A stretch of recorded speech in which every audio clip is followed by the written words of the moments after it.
प्रदेश भाजपा के पदाधिकारी मन विधानसभा चुनाव के बाद अब लोकसभा जीत के तैयारी के बारे में चर्चा करत हैं।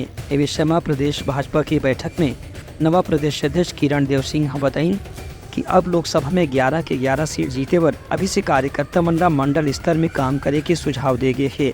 वहीं रायपुर शहर के विधायक और स्कूल शिक्षा मंत्री बृजमोहन अग्रवाल के कहनानी से कि जौन हिसाब में जनता के समर्थन भाजपा न मिले है ओखर से ऐसे उम्मीद करे जा सकत है कि लोकसभा चुनाव में घलो 11 के 11 सीट जीते के भारतीय जनता पार्टी के संभावना मजबूत है। विश्वास के साथ कह सकता हूँ जिस तरीके से कार्यकर्ताओं में उत्साह है और जिस तरीके से परिणाम जनता के आशीर्वाद से इस विधानसभा चुनाव में मिले हैं, निश्चित रूप से क्योंकि सर्वमान्य नेता के रूप में न सिर्फ देश में परंतु विश्व के मानचित्र में जिस तरीके से भारत के उच्चतम मापदंडों को आदरणीय प्रधानमंत्री नरेंद्र मोदी जी ने स्थापित किया, साथ ही उनकी जो कल्याणकारी योजना है और जनता उसको शहर स्वीकार कर रही है, और इस नाते मैं विश्वास के साथ कह सकता हूं कि इस लोकसभा चुनाव में, आने वाले लोकसभा चुनाव में 11 की 11 लोकसभा चुनाव भारतीय जनता पार्टी जीतकर और छत्तीसगढ़ से दे।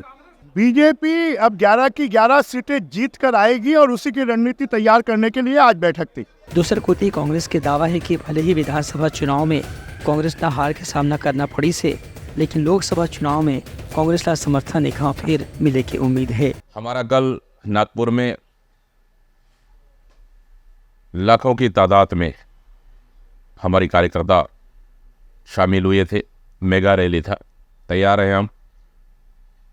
हमारे नेता राहुल गांधी, राष्ट्रीय अध्यक्ष खड़गे जी ने सभी कार्यकर्ताओं को उत्साहित किए, जोश भरे, और निश्चित रूप से कल के रैली के बाद पूरे देश भर में अच्छा संदेश जाएगा और कार्यकर्ता हमारे नेताओं का बातें सुने और एक नई ऊर्जा के साथ हम लोकसभा की तैयारी कर रहे हैं।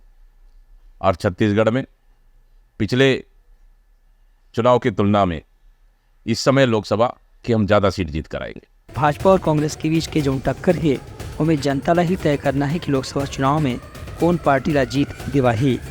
Bureau report, Uttarakhand news.